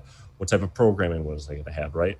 So it's the same thing. If I was going to run an indoor facility, okay, what are the health department recommendations? Okay, how many people can I have in a certain area? How many courts do I have? What can I run within those parameters that meets those needs? And from there, like, okay, what is my break-even point? How many participants? What price can I have that's sustainable? It's not too risky. It doesn't break the bank, but I know what I'm doing, and I think that's my opinion. And it's just, there's so many different regions, so it's not across the board. But I think there's a lot of groups right now that are very comfortable with what has been the norm for club, and I think there's solutions right in front of them, but there's a lower ceiling on what they can make, and so they're doing everything they can to kind of wait to see, is there any wiggle room where maybe we can do. I've seen some clubs, the loophole they've had is clubs are like partnering together so that they fall within the jurisdiction of it's an in-program scrimmage. And that's towing the line a little bit, but hey, if it's only two clubs and it's like the same teams playing each other and you're limiting the amount of contact, I'm not against that. No. As long as there's a method behind the madness. I also think the attention you got on Channel 9 can also help you dialogue with other health departments and create a differentiation about how beach volleyball conducts their business as opposed to indoor sixes. Because like you said, a lot of these rules and guidelines were lumped together. They just have volleyball lumped together. And I kind of rolled my eyes when you were in the middle of it, in the middle of that, diatribe. I was just like, the whole time I'm like, how could they? And I'm like, I'm gonna get with Bryan later in the podcast on this, and I actually just think like the attention that you're grabbing right now can dictate to certain departments that are handling the phases on this, and have them realize a differentiation of minimal competitors on the beach as opposed to I'm gonna say something funny, zombie apocalypse type style of indoor. So one thing that we didn't really get into, and it was a busy Monday working on it. So, I'll own either I missed it or I think they changed it a little bit. So remember I talked about the governor. You missed it. Nah, you missed it. Kidding. Go ahead. It's possible. I've read so many things and I'm not perfect. But remember I said the governor said level 1, level 2, level 3, right? And so it's effective August 15th. So last Friday, I'm doing a live stream of one of our practices, and I get an email from someone that to this day don't know who they are. They haven't responded. I've gone back and forth, and they're like, "Hey, I was watching your live stream. Why aren't your kids wearing masks?" And they actually linked me to the health department, and there was a section that either I missed, and maybe I missed it, that said that all participants in an indoor facility have to wear masks. So I'm like, that's going to be a challenge. And the aspect that our kids struggle when they're new cardio-wise, because a lot of times, especially for the younger ones, or maybe they haven't been at a like high level program, they'll do a drill in indoor where it's hitting lines with 15 kids and they hit a ball, they go to the back line, and they're sitting talking with their friends for 2 minutes before their next rep, right? And with 4 kids for 2 hours, like our kids work. So I know wearing a mask, like demoing a drill, like it's tough. And so I called the health department and I'm like, hey, we had talked in June, and the two contacts I had, they remembered me. And I said, we had talked about my ceiling height and having 6,000 square feet and 8 kids, how you felt that it was comparable to outdoor. And the new regulations did say that if you're outdoor, you didn't need a mask when you participated, but we're indoors. So I call the health department and I have a conversation with them, and they say, we agree with you with everything else you're doing in place. You shouldn't need the mask, but it's not up to us. It's the CDEO, the Chamber of Department of Economics. I'm probably butchering what the CDEO is. It's basically the state economic chamber. So that organization is dealing with all businesses that have inquiries about what they can do, what they can't do. So I had emailed and called them, and I'm getting no responses. So I'm sitting here like, as long as they don't approve of me, my kids have to wear masks. So Monday rolls around, And I messaged my parents and kids. And I say, hey, just giving you a heads up, like until I get clearance, we have to do this. And so I did have one practice where we started in masks. In the meantime, I had talked to another organization for strength and conditioning that I knew were not wearing masks. I said, how did you get approval for that? And they said, actually, if you reach out to the village, you can talk to them. And if you give them, and because it's being enforced by the local police department, if the village looks at your situation and approves of it, you're okay. So long story short, I've got my other coach there because we always have one extra staff member. I'm like, hey, I'm gonna keep my phone on me because if I get a call from the mayor, I want to take it, because if I can get approval like right now, then I want these. We did the practice and they were wearing the mask, and you could tell like two of them were not handling. Like it was, the more we challenged them with their cardio, like it was hard to breathe. And there have been the respiratory challenge is a real ththing. There've been if you could have more complication. Well, obviously, we don't want to have COVID, but to play in a mask and go hard, like I've heard of kids locally for indoor programs that have dealt with nausea, even some that have thrown up. So we were really careful. We were doing a lot of like fundamental stuff, which selfishly I was kind of glad because it kind of gave us an excuse to make these kids do things they don't necessarily like to do because it's not as fun as games. But it was clear they were not going to be able to play games the way that we play games with the mask on. And the mayor was like, I want to give you approval, but I'm worried I'm going to get killed on it. And I said, here's the deal. I can make a waiver that tells parents we recognize that the IDPH is recommending this. We also have, we've gotten approval from the village that if you're willing to sign this waiver, that you can participate without a mask. The one thing they changed, which we didn't do previously, is the kids have to come in with masks. They take them off once they get on the court, and then when they leave, they got to put them right back on. So we were able to have a objective conversation with both the health department and the village, and get a unique situation, which was good because, I'll tell you, I was sweating a little bit Monday. Like, it's not that I can't do it. It's that if I do it, I know that I can't push these kids to the level. And again, it's I told them I'm not looking for special treatment just because it's not the practice I want to run.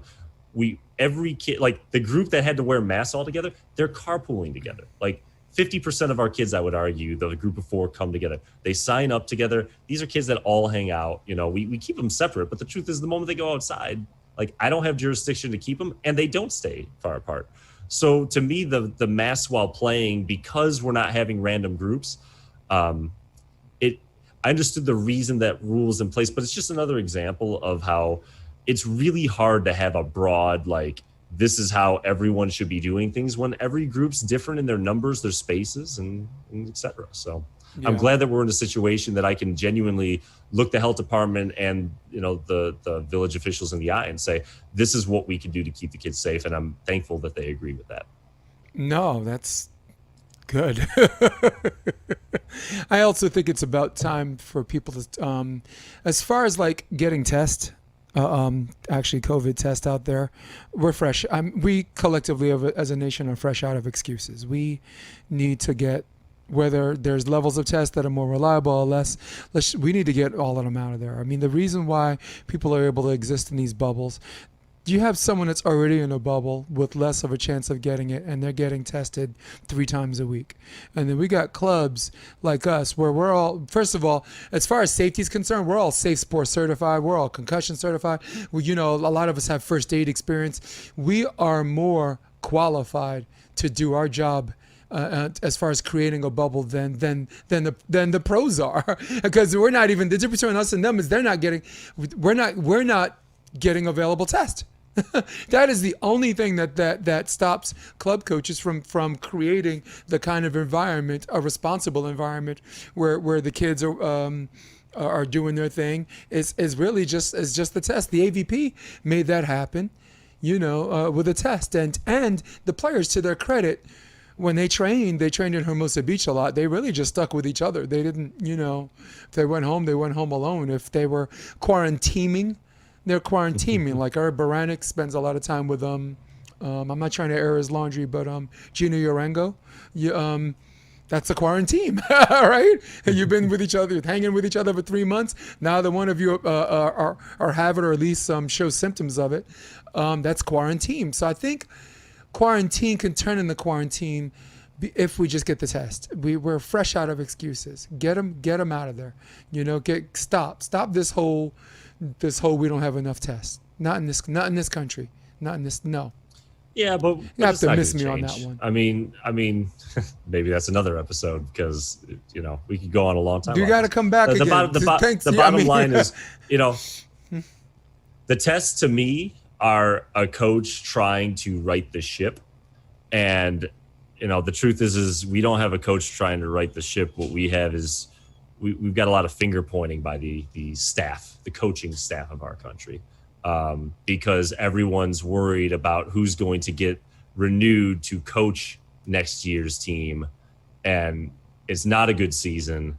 So both sides, the assistant and the head coach are kind of butting heads right now, saying whose fault it is so that one can come back. And I'm happy to talk about it. My opinion. I'm just a volleyball coach. Don't freak out if you disagree.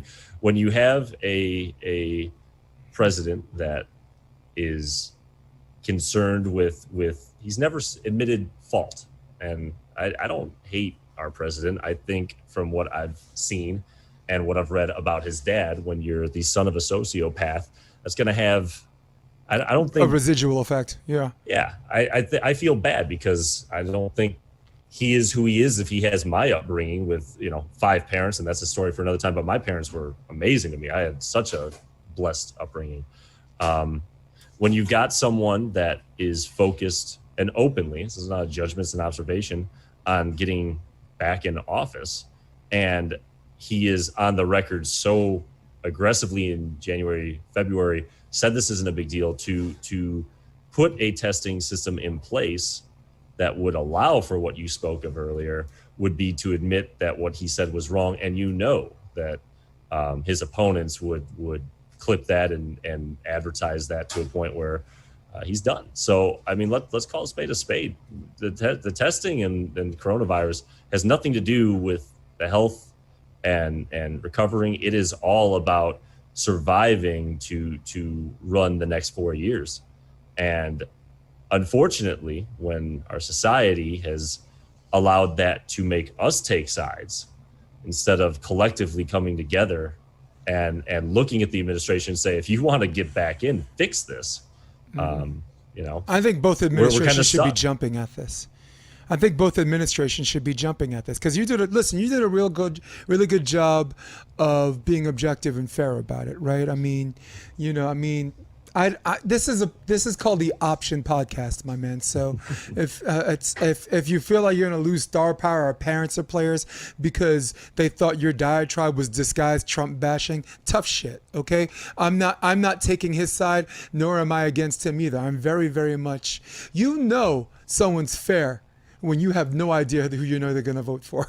No one has any idea who you're going to vote for. They have some clue now, but no one has any idea who I'm going to vote for. So we're sharing a stage where we should be allowed to just call things what they are, absent of tribalism or political affiliation. It's bullshit. All right. And at the same time, serious shit. So, I'm going to close up shop with that because you put it in such an eloquent way that's undeniably that comes from an undeniable self-honest place, if not a heightened agreeable place. Let's stop with that, and if we want to explore another episode, well, we could do that and make a lot of friends and enemies. Come back on. Hey, here's the deal. And if you're gonna, I need to be more hard up if you're going to keep coming on my show, dude. if people disagree with my opinion, that's okay. Yeah. Like I make my perspective based on my resources and what I've seen and what I've heard. Doesn't mean that I'm all right. No, you could be wrong. What I do see, but when I see people say one thing one day and say another thing another day, and the only thing we're again, it's politicized, and I understand why people do what they're doing. I I don't look at anyone that feels an opposite way and say like you're wrong or you're, insert name here. It's just, we have different data that we're working off of, and I will continue. I have conversations on my Facebook, and there are a lot of my friends that are opposite in regards to some of our perspectives, but we talk about it. And I delete comments when it gets personal. People want to name call. Because if they attack the character, not the argument, they got to go. Right. So, and you know what? We've had some really have I necessarily changed someone else's mind? No. Have they changed my mind? Not necessarily. But we walk away from that conversation instead of being like, and like you said, like call names if you're the right or the left. Well, we come and say we see it from different perspectives, but at least we understand why. And I think it's naive to anyone that thinks there's plenty of problems on both sides. I don't think that there's one side that's going to fix this. 100% is going to be easy. Yeah. I'm just focusing on I'm looking for leadership that hopefully gets to a point where we're saying, how do we make the best of this situation and actually work through it versus, how do I save face and find a way to get out of this where I'm not the one taking it. And that's big. That's a big deal because in politics, the number one rule is, all right, Trump's center stage on this one, but the number one rule is never admit you're wrong.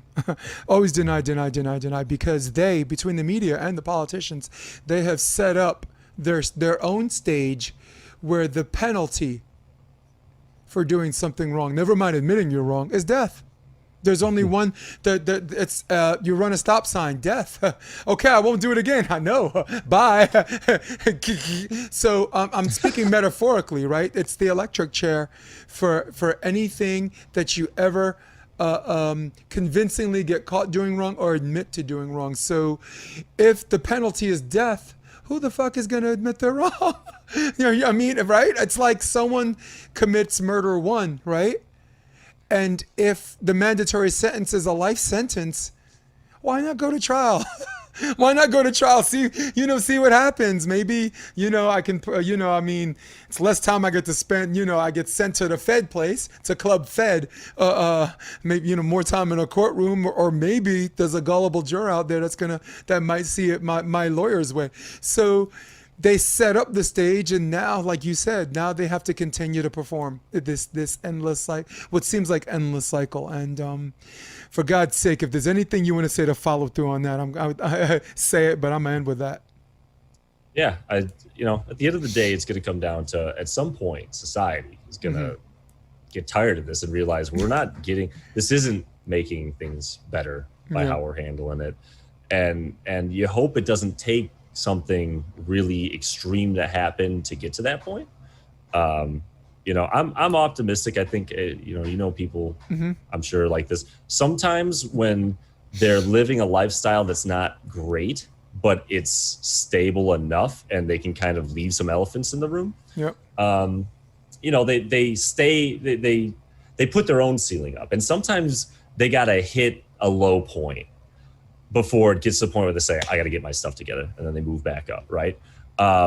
And sometimes it takes things of this nature to we're slingshotting, we're pulling back before hopefully we can have what I'll be cautiously optimistic, might be one of the best decades of my lifetime in regards to progressive change on how certain things in society function. What we found in the last 3 years is a lot of things that aren't working, and we're starting to figure out why they're not working. And again, 350 million people from a lot of different backgrounds and classes. There's not a one size fits all, and anyone that's going to pretend otherwise, while I know it's their job in politics, it's not realistic. But I think at some point, again, how, there's sometimes you get an argument with someone and you finally look at each other, you're like, what the hell? I don't want to do this anymore. Yeah. So what are we going to do? Weren't we friends before all this shit happened? Yeah. And sometimes it takes time. But weren't we friends before all this shit happened? Yeah. So, but you know what? You and I are sitting here today, as bad as it's gotten. Life's still going on for now, and we're gonna take it one day at a time and do the best we can, and we'll see what happens. It's gonna be interesting. You're very much a different version of. You're the same foundation but different version of me in a sense that you are able to have these intelligent discussions with people who with different social and political ideologies, and we're very much the same. That this, as long as people follow that, like we don't have a lot of rules, right? We just follow the small set of rules. Attack the argument, not the person's character, right? You start talking about how dumb someone is, you're gone, right? I'm able to actually do these political posts online and generate like 100 comments and thank God, because I don't want to sound arrogant, but I feel like people like you and me are the last bastion of hope that if we're going to preach unity, let's get around to acting like it. If you're going to talk about unity, let's practice what we preach, you know? But you know what? I think there's a lot more people like you and I than meet the eye. I just think on social media. Yeah. You know, sometimes the loudest that's the real people, silent majority, honestly. You know, I think we're the majority. You know, and one thing that gives me hope is when the George Floyd thing happened, I saw a lot of people that I've always respected that used to post online that kind of sat the last 3 years out.